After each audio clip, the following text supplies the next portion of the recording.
Welcome to Smash Fiction, the podcast where we pit two or more fictional characters against one another in a battle of strength, or wits, or perpetuating the violence inherent to the system, help, I'm being repressed, and see who would win.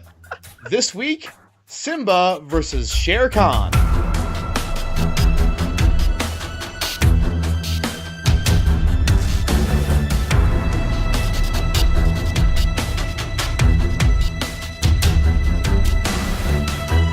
Night falls over the deep... Oh, I should say, guys, I already told Dan, but this is a Colin intro. Yay. Just so you guys know. Yes, I gathered. I was like, how much narration do you need to bring these two cats together? But apparently... Yeah. Well, here we go. Well, you're just going to enable me to do even more rambly... See, that's fine. This is escalation. This is how it starts. Night falls over the deep jungles of India, and Shere Khan the tiger, undisputed lord of all he surveys, is bored. Sure, having all the local animals terrified out of their skulls and being able to say things like, everybody runs from Shere Khan, was fun for a while, but there's just no challenge anymore. The last interesting thing that happened was when that pesky man cub was running around, and that little bastard got away on a fluke and went running back to his own people a long time ago. Him and his goddamn humans have been eating up more and more of the jungle and figuring out more and more annoying ways to use fire, and life just isn't as fulfilling as it used to be. The king of the jungle needs a change. Suddenly, Shere Khan notices something that piques his interest. A small, bright red dot has appeared on the ground in front of him, moving back and forth enticingly. Khan's practiced paw darts out to snare the strange object, but it dances away, just out of reach. Annoyed, Khan paws at it again, but again it escapes, moving back a little further. Tail twitching, the tiger uncoils from his resting pose as the dot begins to move in circles. Khan studies the dot with calculated predatory instincts for a moment, then pounces! But once more, he seems to just barely miss, and the dot begins to move away, back through the trees. Shere Khan doesn't know what this intruder is, but nobody gets the better of him on his own hunting ground. He follows the dot on its winding path through the jungle, determined to catch it, but every time he strikes, the dot remains barely beyond the reach of his claws. This is just maddening! But Khan is both patient and relentless. Sooner or later, the dot will slow, or show weakness. He continues to track it. By morning, the dot has led Shere Khan on a merry chase, and he finds himself on the far border of the jungle itself, where the dot continues its gleeful retreat. Surveying the land beyond, Khan's mind works furiously. Perhaps the dot is not here to be caught. Perhaps there is some greater purpose at work here. Perhaps the dot is an agent of change, here to show him a new land that he might call his own, with new challenges in his bid for nature's throne. More intrigued now than annoyed, he continues to follow the red dot, curious as to where it will take him. The journey is long and arduous, but Khan does not falter. The dot leads him into a land of blazing deserts and massive mountains of gold that are clearly the work of humans. Khan considers this domain briefly, but after shredding an irritatingly mobile and strangely emotive piece of flying fabric, he moves on. Too many humans here, and the only animals he can find to rule over are a small monkey wearing human clothes and a lady tiger who, while quite attractive, is far too stuck up and domesticated for his taste. Is Raja a chick? I thought think Raja was Raja's a a dude. guy. Was a dude Raja's tiger. a dude. Nah. He travels through this land and manages to cross a large body of water into a different continent entirely. There he faces another desert, more massive than the last, but his skill and cunning are enough to see him through, and the dot leads him, finally, to another jungle. Briefly... What kind of range does this laser pointer have? You have no idea. Briefly, Khan thinks this place is perfect for his purposes, but he has just begun to hatch his plans for domination when he discovers that a local tribe of large apes has found an orphaned man cub and brought him to live amongst them, raising him as their own. No, not this idiocy all over again, even if there are more animals here. Plus, the elephants are even bigger and presumably even louder. Khan doesn't need any more militaristic morons ruining his kills. He moves on once again, following the dot ever forward. But Khan's faith is finally rewarded as the dot leads him to a lush land of forests and plains. The elephants all seem to be dead and buried, so that's a plus. And there's a veritable kingdom of animals to rule over, including strange bug-eating rodents, large pigs whose flatulence does nothing to diminish the taste, huge herds of cow-like creatures, bizarrely spiritualistic monkeys, an odd collection of giggling dogs who are quick to submit to a new master, and best of all, no humans. As his groveling canine lackeys get to work constructing a throne in the midst of the elephant graveyard, Khan hears a snatch of song from a bird carried on the wind. Something about it being a small world after all. No! Yes it is, Khan thinks to himself, and the dot vanishes. Did you just call Timon a rodent? Yes. He's in the order Carnivora. Very I don't give important. a fuck. Oh my god, shut up, science person! Oh, it has just begun for this match. Oh wait, you're on my team. Never mind, keep talking. There's only one problem. The land he has already come to think of as his already has rulers, a group of similarly sized but sadly unstriped cats known as lions. From the dogs, Khan learns that their king is something of a warrior, having previously taken back his birthright from a scheming uncle. Amused and blessedly entertained, Khan sends out the word. There is a new challenger for Pride Rock, and if this King Simba would secure his domain, let him come to the elephant graveyard and face the mighty Shere Khan in single combat. The tiger gives his commands, smiles, and waits. At Pride Rock, Simba's idyllic reign is interrupted when he learns of the strange newcomer threatening the peace he has built. He is determined to face his enigmatic enemy, though the thought of returning to the elephant graveyard, the place where his childhood began to take its horrifying turn, fills him with dread. Still, he is king now, and he must meet this foe face to face, but not alone. Simba gathers his most devoted retinue, Timon the mongoose, Pumbaa the warthog, Zazu the hornbill, and of course his wife Nala the lioness. Together, they return to the darkness beyond their borders, knowing they can always triumph if they are together, though Simba knows in his heart that he must fight the final battle alone. In a duel to the death, with the fate of the Pride Lands at stake, will Simba secure his throne by defeating his most dangerous opponent yet? Or will Shere Khan prove why he is the true master of everything that walks, swims, flies, and flees? I don't know. That's why I, Miles Schneiderman, am your totally indifferent unless you feed me, and even then, you really should be thankful I keep you around. Keep that cream coming, judge this week. Man, I think I read the unabridged version of the Jungle Book in the time it took you to get through that one. Also, real quick, I'm going to jump on something that kids probably already thinking. Timon is also a meerkat and not a mongoose. No. Meerkats are mongoose. Are they? They're in the mongoose family. Science. So that's 1 point for Miles back, I guess. All right. And Boom. Done. don't worry, Colin. I will be pedantic at every opportunity. Gotcha. Animal ladies on my team. Yeah, Liz jumped on the right boat. You know how there's that rarely used skill, animal husbandry, in D&D? Kit has animal pedantry. Get your next drink. Get your next drink, Miles. There it was. All right, hold on. Maybe Miles should take a shot. Well, You're ready to start drinking. Just fucking go for it. All right, hold on. I'll be right back. Are my openings that long? Yes. Yep. Colin. All right, I have whiskey. Representing Team Shere Khan are Colin Mulcairn. No one explains anything to Shere Colin. Oh, God. And Dan Mulcairn. Tiger, tiger, burning bright, in the forests of the night. What immortal hand or eye could up and just make Simba die? Really? Yeah, good job. Well done. Really? Well done. William Blake? All right. And representing Team Simba are Kit Mulcairn and Liz Logan.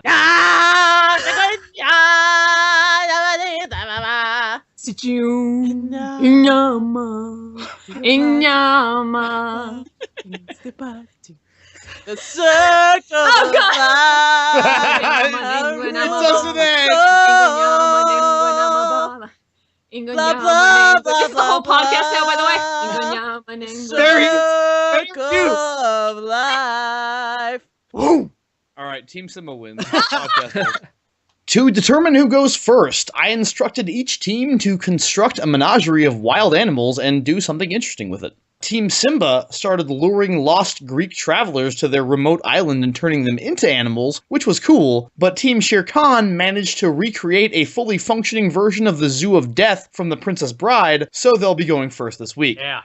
Team Shere Khan? Not so fast, Smash Fiction. Kris Newton from the Gameable Podcast. When I heard that you guys were doing Shere Khan versus Simba on Smash Fiction, I had to chime in. I couldn't let this turn into another Elsa situation, but I'm not going to try to take the actual argumentation out of your capable hands. Instead, I just wanted to offer a few pointers, a few things that you might otherwise miss from my long experience dealing with both of these characters over on the Gameable Podcast, where of course we've talked about all the Disney films ad nauseum. This is going to be a really close matchup. Obviously, you've got a tiger, you've got a lion, you've got two born leaders, born kings in a way. Very, very similar, both physically and in terms of their role in their communities. Shere Khan is, first of all, and I'd play that choice from our podcast. Unlike Simba, he was somebody that we looked at and said, we've got to play him. He's a potential player character despite being a villain. The second thing is that he is our second longest running leader on the Disney villain leaderboard,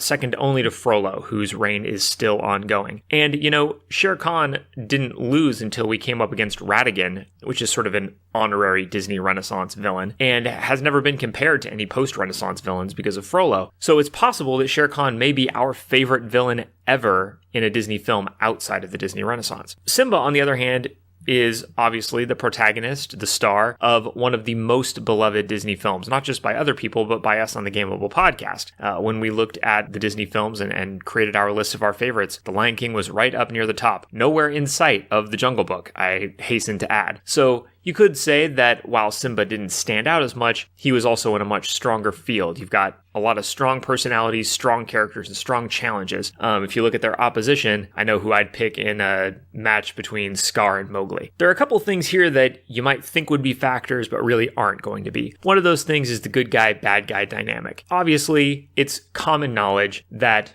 in a Disney film, the good guy wins every time. Well, you are wrong. And you are dumb. It's not true that the good guy wins every time. It's true that the good guy wins every film, but that's an arbitrary measurement, right? It's an arbitrary length of time. Take Simba, for example. Simba wins at the end of The Lion King, but through his entire adolescence and early adulthood, he's losing. Scar's running the Pride Lands, running roughshod over Simba's rightful authority there. Scar wins. He kills Mufasa. He gets the Pride Lands. That's what he wanted. And in fact, the good guy, bad guy dichotomy is not quite as clear as you would think here. Simba is our protagonist, but he's kind of a jerk in the middle part of his life. He kind of comes around at the end. And then if you look at the sequels, which I don't recommend, Simba kind of comes back around to being a semi-antagonistic force in those films. He's a little bit the jerk-ass NPC, to use the gaming parlance. So it's not perfectly clear that Simba is pure hero. Likewise, all Shere Khan's trying to do is get man out of the woods. And you know what? Man's a dick. Man killed Bambi's mom. So Shere Khan is really a hero to us all, is what I'm trying to say. What is going to be important in this matchup, in my estimation, is three things. The first thing is essentialism. Both of these characters come from essentialist-ass Disney stories, where the only thing that matters much of the time is what you are meant to be. That's why Simba is the only rightful ruler of the Pride Lands. That's why Shere Khan is the only rightful ruler of the jungle until man comes along, who is higher than him in the pecking order. For this reason, home field advantage could be a big, big deal in this matchup. Whoever is the rightful ruler, probably the universe is going to side with them because that's how Disney rolls. The second thing that's going to be a big deal is their differences. As I mentioned, these are two very similar characters, but there's one big thing separating them, which is that formative experience in Simba's life where he lost his father and was raised by his two dads. Simba is less of a lion-y lion than other lions. He's a bit more laid back. He's a bit less ostentatious. And also, this experience shaped him in some other ways. He is perfectly happy to buddy around with prey animals, something Shere Khan would never be caught doing, but he is distrustful toward people who've shown themselves not to be on his side. Again, if you look at the Lion King sequels, you see that that becomes a problem. He's not good at mending fences. So if this competition ends up coming down to big cat stuff, if it comes down to running and jumping and clawing, I'd give the edge to Shere Khan. If, on the other hand, it comes down to community building in a community that's not just predators, then you could make the case for Simba, perhaps. Which brings us to the third thing. What does it take to beat these two? When we see Simba fail and we see Shere Khan fail, it's in pretty different ways. For Shere Khan, the primary thing that you need is random-ass luck. Shere Khan gets taken out essentially by lightning in the Jungle Book, right? I mean, it's fire, but it's fire set by lightning because Mowgli, he's a man, but he's not much of one, and he doesn't know how to set a fire, so he just waits for lightning to strike, that time-honored strategy for making fire, and then ties it to Shere Khan's tail and he runs off into the distance. Follow that up in Jungle Book 2, and a big stone thing falls on Shere Khan through really no doing of Mowgli's. So it's really just luck that he's beaten both of those cases. He does have a specific fear against fire, and he's vulnerable to teamwork. In both of those cases, while luck ultimately finishes off Shere Khan, he's set up to be taken out in that way by teamwork among his various enemies. Simba specializes in teamwork. That's something he does well. On the other hand, it's also a weakness. Simba is deeply affected by threats to those that he cares about, and it can be used to cause him to run away, to go into exile, or to become overprotective and alienate other people. So targeting his friends and family is pretty effective, especially if he brings them to the fight, which he might have to do to beat Shere Khan. Final point to make is that you can beat Simba with manipulation. Basically, the entire plot of The Lion King is dumb lion gets hoodwinked. That doesn't get better for Simba. He takes a long time to get there, and he finally, everything dawns on him, but he's not a wiser lion at the end of it. It just takes him like 20 lion years to figure out that he's been had and put things right. Shere Khan's clever, Simba is not, and that may be a decisive factor. So that's about all that I've got. Godspeed with this. Honestly, I feel that it could go either way, so you've got the gameable stamp of approval regardless of how this goes. Okay, well, thanks, Kris. Don't know where you came from or how you got here, but magic? He is from Disney after all. I feel like that just comes with the territory. That's a good point. His Disney sense was tingling. That's right. All right, Team Shere Khan. I'm going to close my eyes and count to 10. You know what? Screw that. You're trying my patience. 5, 6, 7, 8, 9, 10. So, at the beginning of the Jungle Book, there's a big council meeting of all the big wolf head honchos because they need to find a solution to a problem. Shere Khan the tiger has returned to the jungle. Why is this a problem? Because Shere Khan hates humans more than anything, and Rama, one of the wolves in this pack, took in a human boy named Mowgli and raised him as his own child. So, one of the wolf pack's own children is being threatened by an outsider, a little defenseless boy. And what do the wolves decide to do? They disown Mowgli and shove him out the cave and into the jungle on his own, because as Akela, the leader of the wolves, not the famous and the bee one, says, even the strength of the pack is no match for the tiger. Just think about that sentence. Think about the term no match. That means that even if the entire pack of wolves teamed up against Khan, it wouldn't even be a fight worth watching. And we see that there are easily over a dozen wolves in this pack. Mowgli's parents abandon him to die because if they don't, the only foreseeable outcome for them is that Shere Khan would kill every last one of them. So what about the rest of the jungle? Mowgli is super sweet and likable and seems to make friends everywhere he goes, including a panther, a bear, and an army of militarized elephants. And it is never once mentioned that maybe everybody in the jungle should band together and protect this sweet little kid and tell this cat to get lost or something, because they know it won't do them any good. Anyone that stands up to Khan will die. Repeatedly throughout the film, this is treated as a foregone conclusion, like it's an immutable law of reality. So, okay, you can't fight Shere Khan, but maybe you can talk to him. Maybe either persuade him to go away or surrender, except you can't. When Mowgli brings up this possibility, Bagheera says, nonsense. No one explains anything to Shere Khan. So once Shere Khan has decided to do something, he is incapable of having his mind changed. Well, maybe you can trick him, except you can't. Kaa tries to lie to Shere Khan about Mowgli's whereabouts, and it is immediately clear that Khan knows that Kaa is lying to him. Kaa then attempts to use his magical hypnotic stare on the tiger, something that has worked so far on everyone he has used it on, including Mowgli and Bagheera, and it doesn't work on Khan. Khan just says, no, I can't be bothered with that. I have no time for that sort of nonsense. Now that's a strong will saving throw right there. In any other movie, Kaa, a snake with magic hypnotic eyes and a lisping Winnie the Pooh voice, which makes it even creepier, would totally be the main villain. He's a freaking supernatural snake in a jungle of otherwise mundane animals, but when Shere Khan shows up, it reduces the previously threatening Kaa to the status of a comedically incompetent secondary villain pretty much immediately. So you can't talk to him, you can't fight him, you can't trick him, but you can watch out for him, right?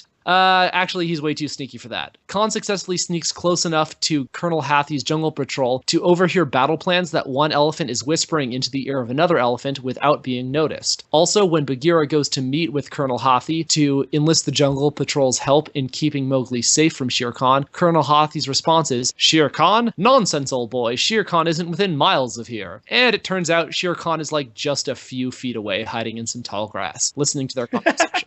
In the final fight with Mowgli and friends, Shere Khan incapacitates Baloo in just a couple swipes, almost killing him, and Bagheera doesn't really even seem to bother trying to fight him because he is smart, and the only reason that Mowgli is able to chase him off is because of some random-ass Deus Ex Machina lightning. That's right, the screenwriters couldn't think of a way for our protagonist to defeat Khan, so they just had to have a well-timed lightning bolt intervene and save the day. Unless the start of the lightning round starts a fire in the elephant graveyard, there is literally no way that Simba can win this fight. He can't fight him, he can't talk to him, he can't fool him, and he'll never see him coming. All he can do is die. As Rudyard Kipling once said, Shere Khan is like Godzilla, Dr. Doom, the Ninja Turtles, Brock Sampson, and the Ghostbusters put together. How dare you use Godzilla's name in this match? No, I'm pretty sure he said that, kid. It's not. I think that's an actual Look, quote. they're not my words. They're Kipling's words. He did not realize that you should not take the name of Godzilla in vain. Exactly. It was a different time. To be fair, he also had some rather unkind things to say about non-white people, but at least he was right about the Shere Khan thing, and zoology backs him up on this one. Bengal tigers, on average, are about 30% larger and 70% heavier than lions, and that weight difference all comes from muscle. According to the official Smithsonian magazine, everyone from the ancient Romans to Indian rulers of the 1800s made tigers and lions fight. Guess what? The Tigers won pretty much every single time. In that aforementioned 1800s Indian lion versus tiger match, the odds of the lion winning were put at 37,000 to 1. According to the same article, a tiger in a Turkish zoo managed to find its way into the lion enclosure, where it killed the lion there in a single hit. The article concludes that the only way a lion would have a chance against a tiger would be if the lion brought about 3 or 4 other lions along with it. And even then, the outcome of the fight isn't certain, it just makes it a fair fight. So even at the outset, Khan has a tremendous physical advantage over the smaller, weaker Simba. But Simba, as we'll see, isn't even a particularly strong combatant. First of all, Simba spent the better part of his adolescence and young adulthood eating bugs. Any predatory instincts he would have developed under normal circumstances clearly evaporated once he realized that instead of going through the rigorous process of tracking, hiding, chasing, fighting, and killing his food, he could just lift up a rock and grab dinner with minimal effort. Slimy, yet stultifying.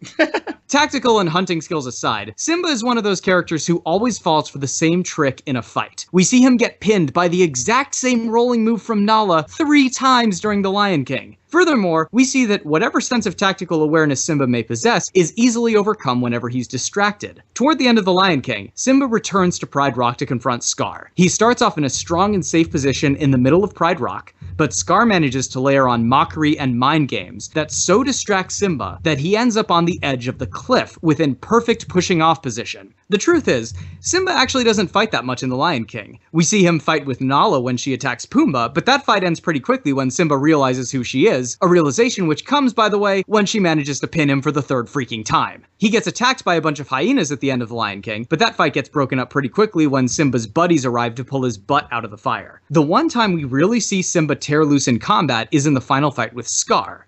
Scar, whose main characteristic, aside from his douchebaggery, is the fact that he's weaker than all the other male lions, hence why it's Mufasa who starts off as king and not Scar. Now in this battle, Scar momentarily cowers before Simba, who is fooled by Scar's show of meekness and lets his guard down. Scar predictably takes advantage of this, and very nearly ends up killing Simba as a result. Arguably, if Scar had been a character who was equally devious and cunning, but who was stronger and more physically imposing, like, say, Shere Khan, Simba would have gotten killed pretty much instantly.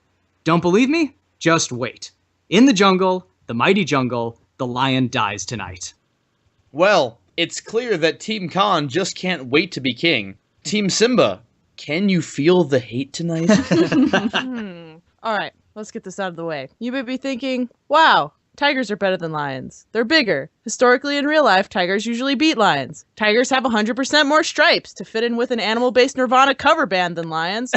But tigers do not have the title King of the Jungle.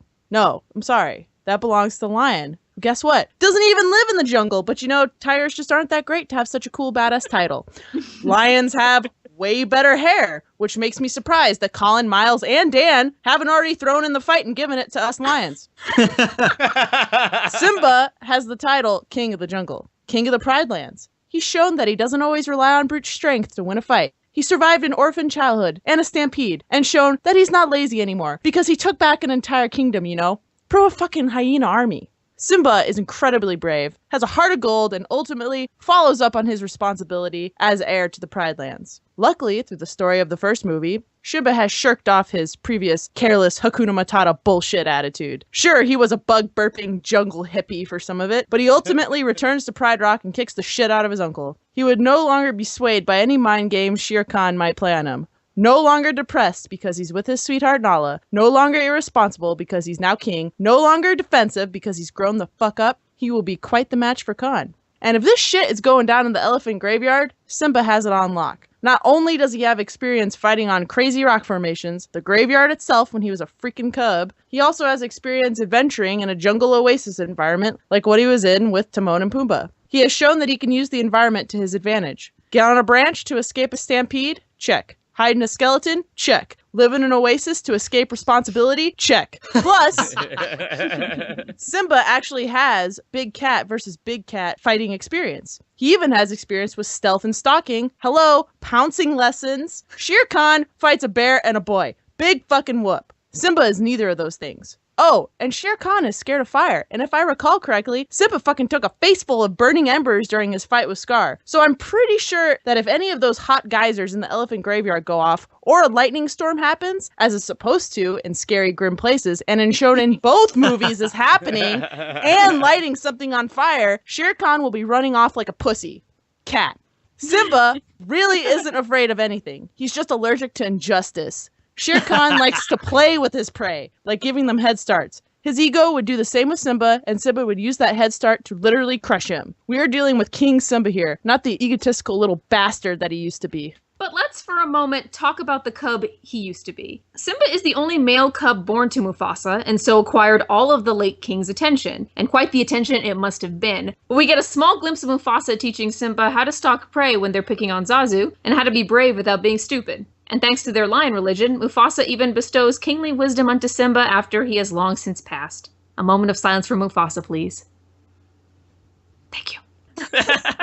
How was it that Mufasa died again? Oh yeah, Simba's shady fucking uncle manipulated him and a bunch of hyenas when Simba was a youngin'. You can bet that trauma and the lessons learned from it are locked into Simba's mind, and he thinks twice about any smooth words that come his way. Shere Khan will not be smooth-talking his way to victory.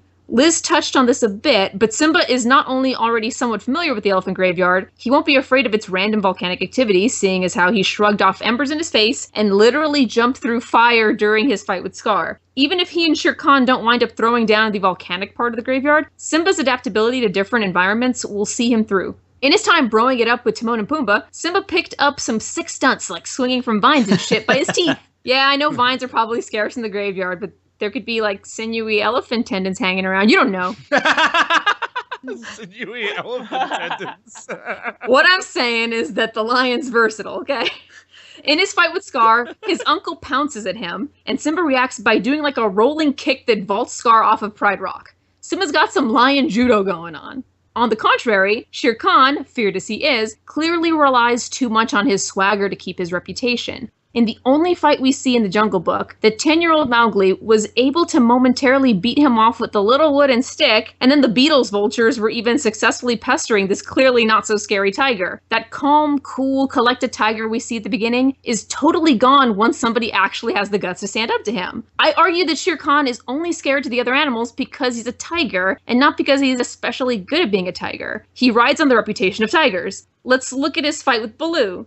Rudyard Kipling's descriptions of Baloo are consistent with that of sloth bears. Wild tigers can break a sloth bear's back in one swipe. Shere Khan, however, hit Baloo like 9 times. I freaking counted. 9 times, like, in the face. And Baloo was fine. That was the whole point about the joke with him and Bagheera. Shere Khan is shitty at being a tiger. If this was a match against a decent tiger and Simba, then maybe Simba should be worried. But he's fighting shitty Shere Khan, and Simba's got lion judo.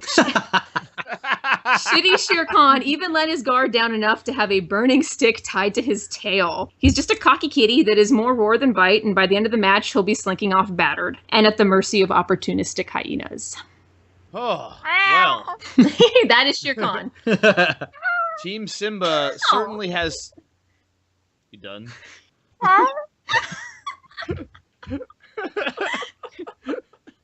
Oh, well. Team Simba certainly has spirit. and such spirit is deserving of a sporting chance. It is time for rebuttals, so we will start with the rebuttals from Team Shere Khan. So, first of all, just getting this out of the way right now, you talk about being the king of the jungle. The phrase Shere Khan, Khan means king, actually. So, he is also the king of the jungle, Liz. I only hear king. I didn't hear jungle. There is no jungle. I just hear king. What does Shere mean? It means Colin? tiger. He is Tiger King. He is the tiger. And he is Tiger I the think he named himself that's not that. King of the jungle. Convincing. I don't think his parents named He him is that. he is the king of sheerly everything. That's what that Actually- means. Oh, shut up! He actually does name himself Shere Khan. It was not his birth name. Anyway, you talked about Shere Khan's tendency to play with his prey before killing it, and you are correct, except he doesn't view Simba as prey. When he thinks something's weaker than him and doesn't really stand a chance, he might, play with it and be a little, prideful just to give himself a little bit of a challenge, But when he thinks another creature is somewhat close to his level, he actually does not take any chances and just goes right for the throat. We see this when he fights Baloo, actually. You may laugh at how many times he whacked Baloo, but I saw he just whacks him in the face like a handful of times, and Baloo gets no hits back, and then Baloo is rendered unconscious. Baloo does end up living because he's a very hardy bear, but he was taken out of the fight. And if the same thing happened to Simba, then that would be pretty much over. So for all of your mockery of how he beat Baloo, he still beat Baloo. Simba's a better fighter than Baloo. I find that highly questionable. So Simba's basically like a baby when he ends up exiled from the Pride Lands and goes to live with Timon and Pumbaa. And you can be sure that they never taught him how to fight. And they lived such an idyllic and relaxed lifestyle that it's very likely that the first time he gets into a real fight is that when we see him lose to Nala. And you contrast that with Shere Khan, who has been around for long enough to cultivate a terrifying reputation in everyone that hears about him. And he clearly relishes battle so much that he eagerly dives into it. Therefore, he has obviously been in a ton of fights over the course of his life. And as D&D teaches us, experience is a huge determinant in how a fight's going to go. And Simba, I feel like is low enough level that he might still have single-digit HP. Just because Nala, ouch! Just because Nala is a better fighter doesn't make Simba a bad fighter. She's a lioness after all. Simba shows his worth in that battle when he takes on multiple hyenas. They have some of the strongest bite force of any animal, way stronger than a tiger. No. Way stronger than. Look it up, Colin. And stronger than I like that though, wolves. kid. I like that. Call out the sexism. Let's do it. Come on. All right. So yeah, way stronger than a tiger, and he fights off multiple. He of does these. not, though. He doesn't fight them off. He survives for long enough for his friends to get to him and save him. But that's a few seconds. You say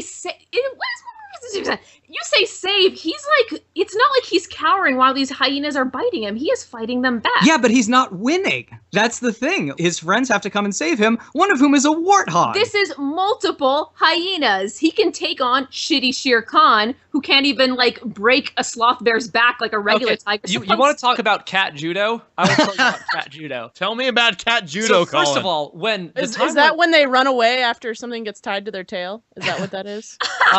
Is that what Shere Khan specializes in? What? So, What? does And not Simba being have finished thumbs? Does Simba have thumbs? I ask you. I mean, he's got When- that little dew claw. That's pretty much looks like a thumb. When No, it doesn't. I'm does not trying work to like a talk thumb. about cat judo. The judge recognizes the fact that Simba does not have thumbs. Thank you. He has a mane. That's satisfactory. Thank you.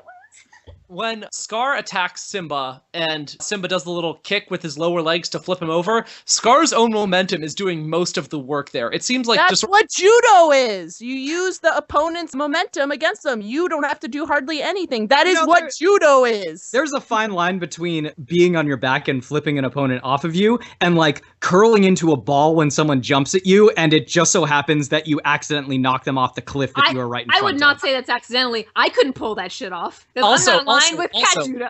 I'm not done talking about cat judo. There is a bit in Jungle Book when Baloo comes up behind Shere Khan and grabs him from behind, and Khan throws Baloo over his back and in front of him, basically performing like a judo shoulder throw, reaching behind himself and grabbing Baloo and throwing him over himself. Now that's a way more impressive cat judo maneuver than lying on your back and having someone jump on you and you kicking and they continue onward on their Against a fucking goofball bear. I mean, Against a please. bear, I think is the bigger issue, the one that you should underline. A really shitty sloth bear. that He's is still supposed like to be 500 pounds. He's like, still bigger. He looks bigger than Shere Khan in the movie. As unlike 100%. prey. Tigers kill those, dude. Yeah, and you see Shere Khan was killing Baloo. But he didn't. He was And he totally couldn't. fine. No bandaging needed. Baloo wasn't his primary objective. Once he incapacitated him, he moved on to Mowgli. Yeah, he did such a good job with that too. Okay. Any final point? One final point from Team Shere Khan, if you choose to accept it. Wisdom from his father. He was probably just tripping balls on some like freaky melon juice that he got from. Rafiki got the dankest melon juice. There's no doubt in my mind that Rafiki has the dankest melon juice. Rebuttals from Team Simba. All right. So basically, what I'm hearing is that Shere Khan will slap Simba around a little bit, and then he'll be like, "Ha! See, you're not that great." Then he'll go in for the killing blow, and Simba will perform lion judo and kill Shere Khan. Because that's how Shere Khan works. Like, he's been used to a lifestyle where no one really threatens his power. He's just sitting pretty with his stupid stripes that Simba doesn't have, but who cares, who needs stripes?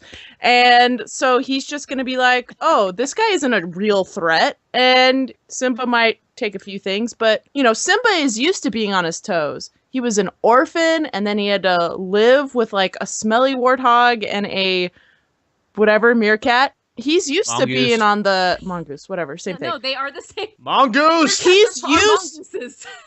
He's used to having to, like, prove his position, like, getting things done. Shere Khan is just a lazy piece of shit. You guys are relying an awful lot on this lion judo that I still contend 100% was entirely accidental and due more to Scar's fault because he threw his entire body weight at Simba when Simba was next to a cliff. Yeah, I know, but a clever combatant won't fall for that sort of trick because we see in the Jungle Book when Shere Khan attacks Baloo when Baloo is lying on the ground, Shere Khan doesn't jump at Baloo. He stands next to him, feet planted on the ground, and claws at him from a position of power. No amount of accidental curling into a ball / maybe lion judo is going to save Simba from that. A clever combatant. It's too bad he's not fighting one. He let someone tie a fucking fire stick to his tail. How do you not feel that? He wasn't focusing. He's gonna fuck up. He's gonna get lion judoed off of a cliff and land on an elephant rib. Except it's gonna be off screen because Disney don't play that.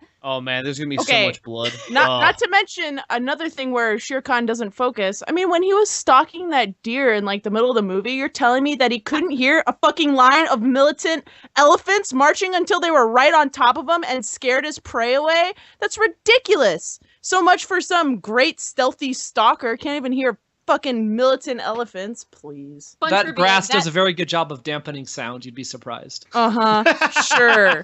A point about Ka. You said Ka tried to lie to Shere Khan, and supposedly that didn't work on him. Well, yeah, Shere Khan was suspicious of Ka, because Ka is a suspicious motherfucker.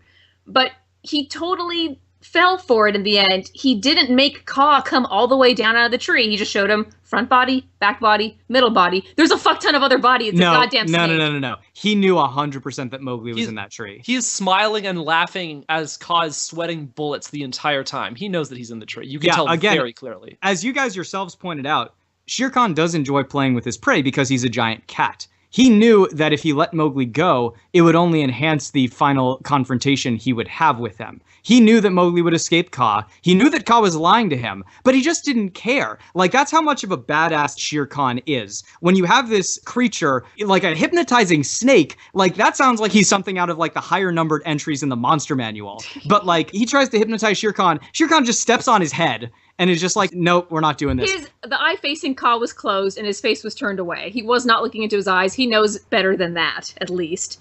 So screw your will saving throw.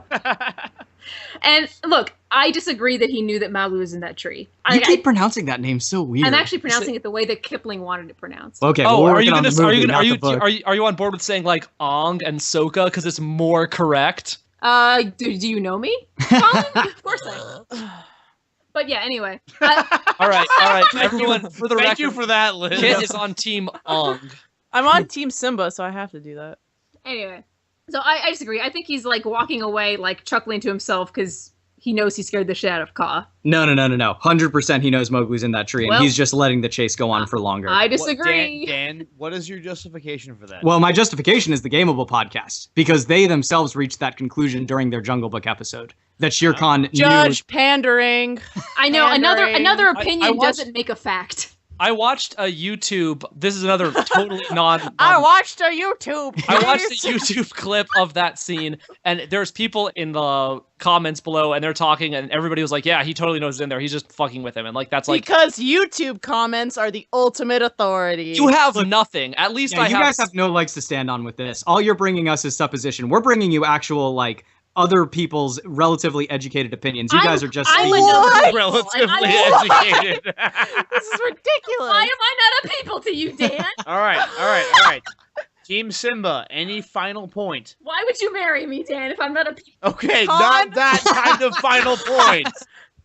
Khan is egotistical. He's used to being in power. He's used to everyone running away from him. Simba will totally take that to his advantage and crush him. I mean, Scar didn't expect much out of him.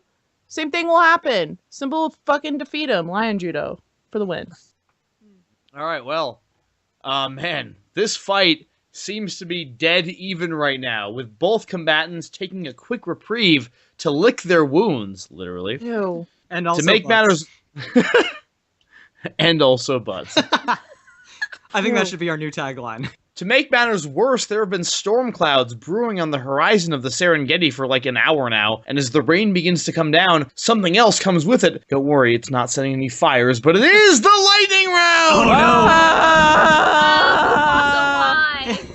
During this brief respite from battle, Simba does what he has always done in trying times. He turns to the stars for guidance. Overhead, the storm clouds part, and the stars take the shape of a massive lion head, the head of Mufasa, Simba's father. This stellar figure of feline majesty informs his son that the circle of life extends farther than either of them had ever believed, and that an arbiter from the stars is on her way to help one side or another win this fight.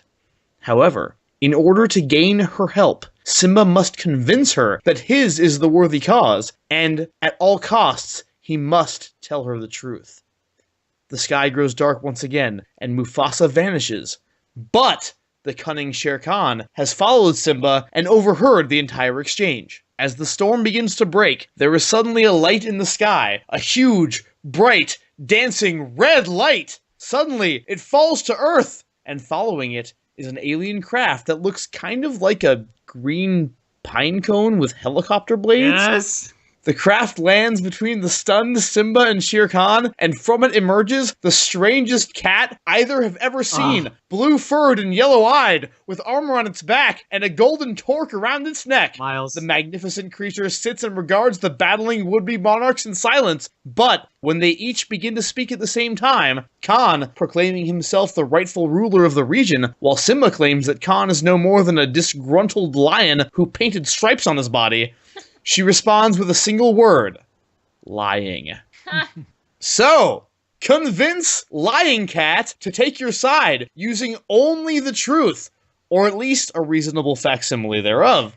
If you lie, she will interrupt you in trademark fashion. The winner will have a tremendous advantage in the battle to come. The loser, well, to paraphrase quite a few Brian K. Vaughan characters, the loser is in the shit.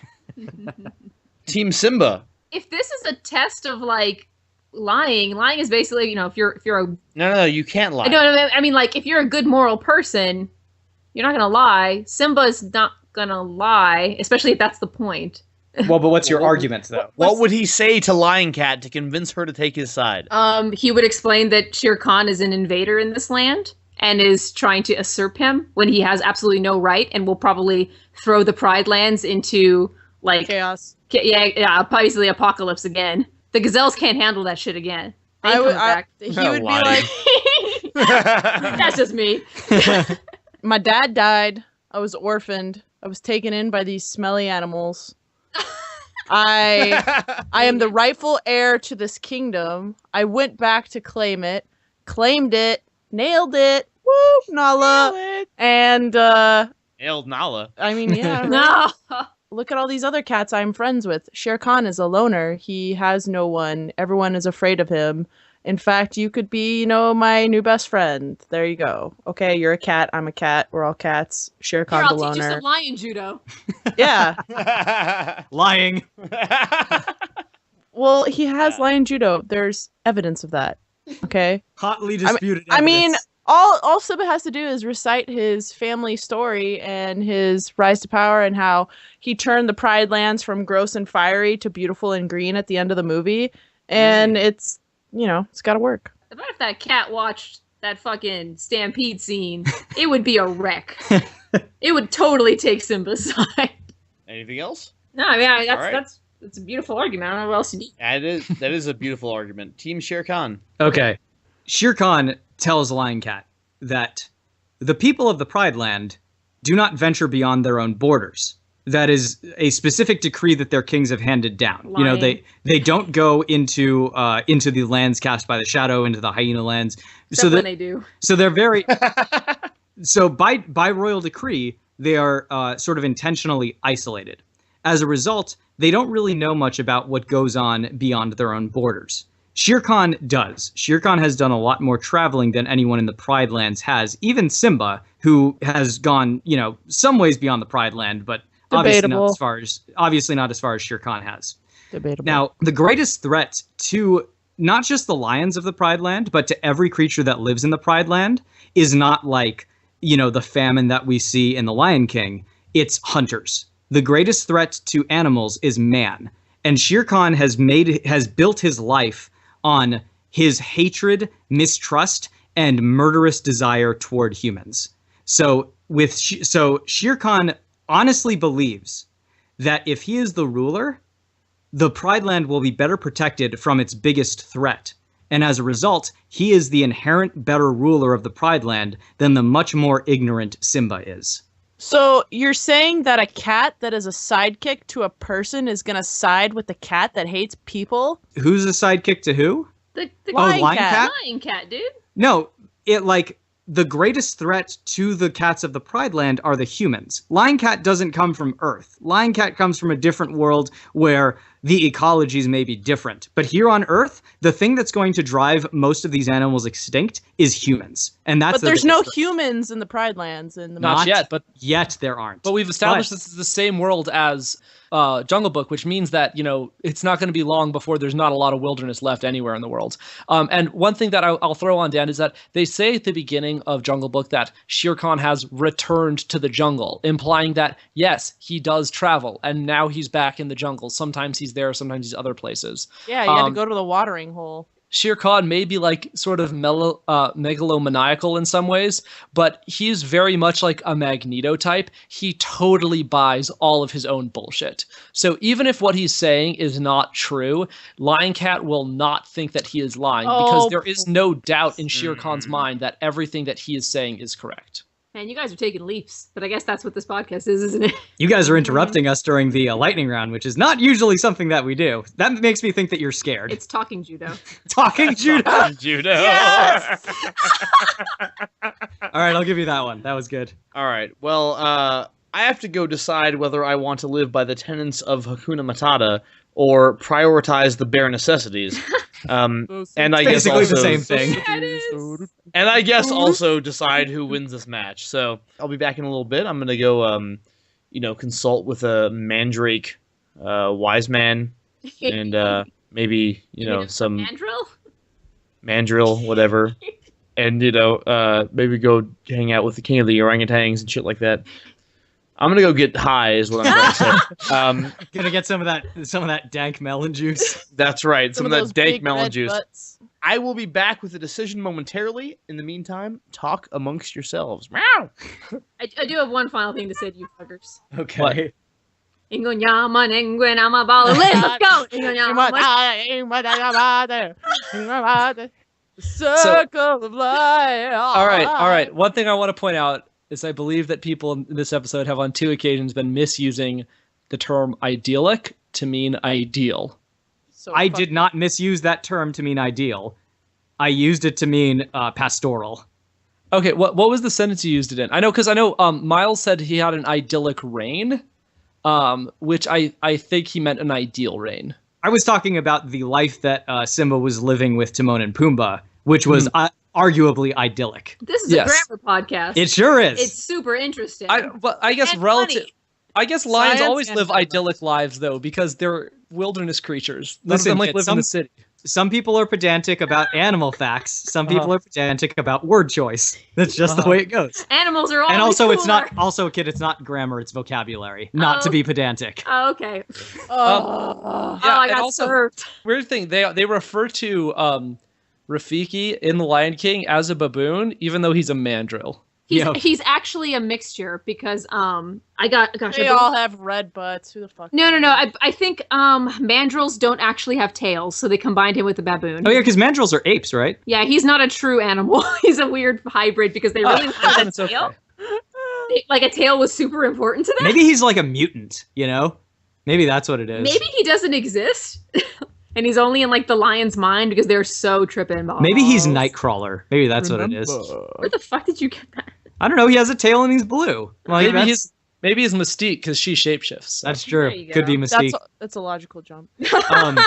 Colin and I were discussing our strategy, and we realized something horrifying Oh yeah. that I'm glad you guys didn't bring up I know. because it very possibly would have sunk our whole argument, which is that Simba's father Mufasa can clearly control the weather and can therefore direct lightning strikes. Oh, that's stupid as hell though.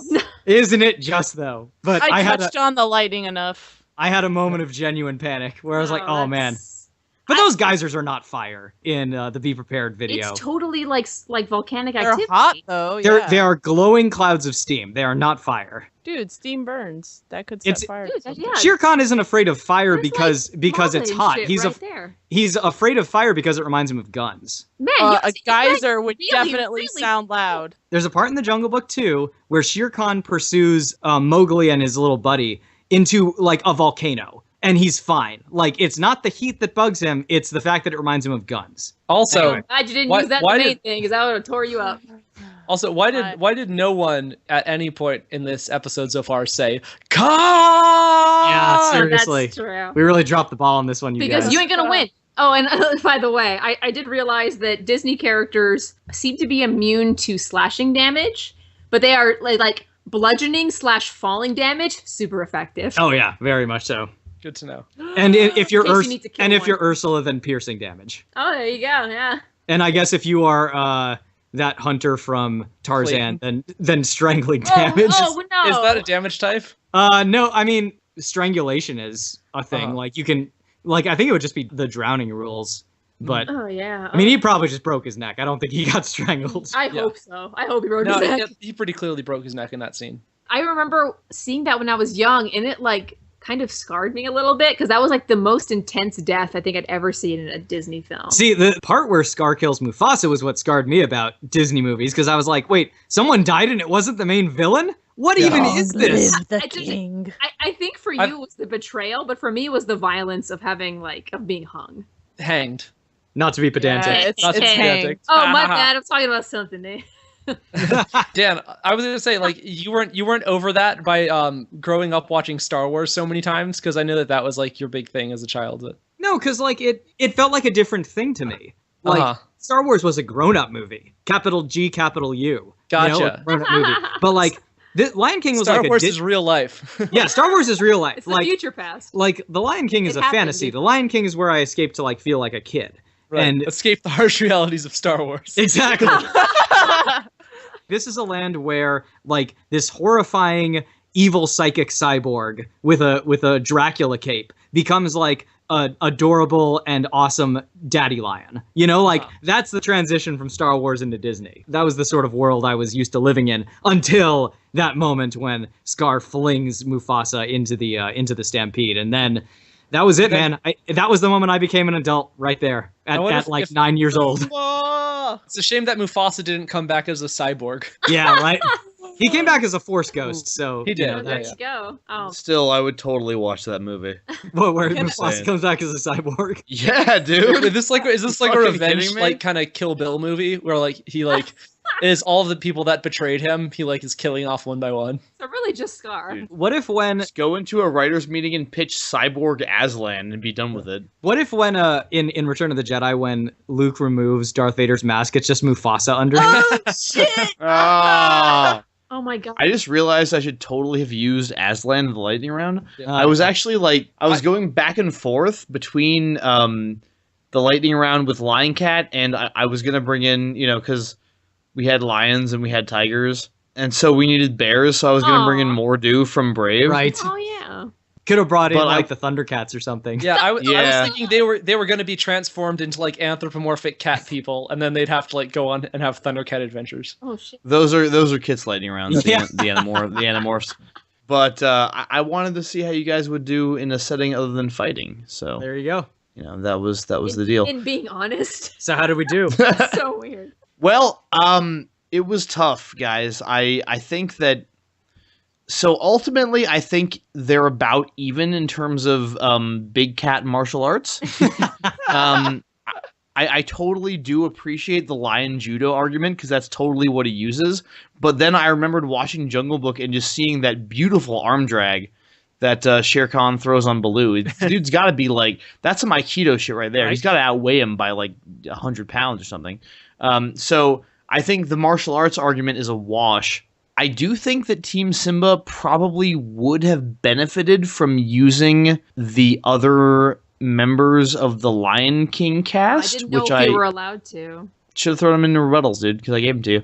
I do think that in the end, simply in terms of argumentation, the winner of this match and the new ruler of the Pride Lands is Shere Khan. Yes. Well, there goes the neighborhood. Yeah. Dan, we did it! I know. We finally won a match together, Colin. Yeah, you Team Dan Collin won its first match. You ended my reign of terror. After 34 episodes? Yeah. About freaking time. Congratulations, Mulcairn Yeah. brothers. I hope you don't fucking kill each other in some avalanche someday soon. Kit, we were funnier. We were funnier. Oh, absolutely. You fucking kidding We me? got the likes. In In box. Jackbox, we got the likes. Oh God, Jackbox, we gotta play that. Yeah, I know. Well thought, Team Simba, Yes. but You guys Shere put Khan- up a much tougher fight than I was expecting. Yeah, geez. you guys- a lot you of that guys stuff. did- Dude, Simba's a bitch. Like he has one moment in the entire movie where he's not getting smacked or thrown around or like getting choked. Oh my God. It was like, what? I had to make an argument about his fucking hair. Ugh. You had no choice. You clearly. Oh my god. See, I'm not gonna back up, Liz. I still maintain Shere Khan's a shitty tiger. Oh. I stand by every damn word I said. Yeah, I think he's a shitty tiger too, but Simba is like, what are you doing, man? Do you even lion, bro? Lion. We do have one person to give a little shout out to, a certain Alan Kingsley on Twitter. Oh, really? What did he do? Oh, he just said he was catching up on the Smash Fic podcast. # Roland, yes. So apparently he wants Roland to be added to League. Well, that makes sense. Alan Kingsley is a devoted listener of the Unspoiled podcast Ah. and a regular co-host of the Unspoiled podcast as well. That So explains I'm very happy to see him on board, and we should totally have Roland in this contest. He's already showed up in Extraordinary League, as I recall. He sure has. Yeah. And you'll be seeing more of him, I imagine. Yes, Whoa. indeed. I also wanted to thank the people from Gameable, Chris, of course, for that nice little bit of expertise that we got in there. And also they recently on Twitter, after we dropped our Ash vs. Jurassic Park episode, they posted a character sheet for Teslasaurus Yes. Rex I saw in that. Po Cthulhu, which is Yes. the best thing I've ever seen, Yes, just especially since they amazing. listed his favorite song as being from Reptar on Ice, which is something I literally have not thought about in like Rugrats! 20 years. So Yeah. well done. Thank you for listening to this episode of Smash Fiction. Thank you so much to Rafael Medina and Marissa Bond for suggesting this week's matchup. Yes, it was very, very good suggestion. Next week, we will be releasing the latest episode of our actual play RPG podcast, Extraordinary League. And our next match will be the following week. We have another fan-suggested matchup suggested by Brett Gear, and it will be an archery contest. Hawkeye versus Merida versus Legolas versus Robin Hood. the Disney Fox version.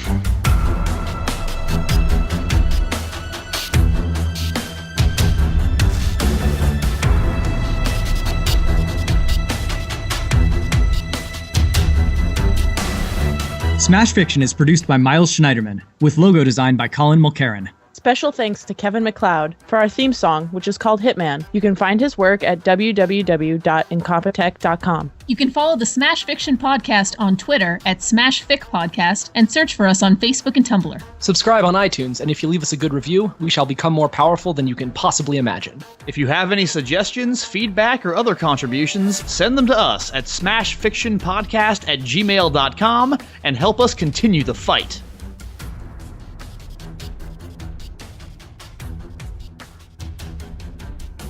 Even the strength of the patch. Sorry. Oh, Jesus. Jiminy Cricket. Yeah. That's a different Disney episode, buddy. Jesus versus Jiminy Cricket? Oh my God, yes! What would JC do? Note it down. when you prey upon a Yes. Oh my God, we have to do that. In the battle of the JCs that help teach you right from wrong.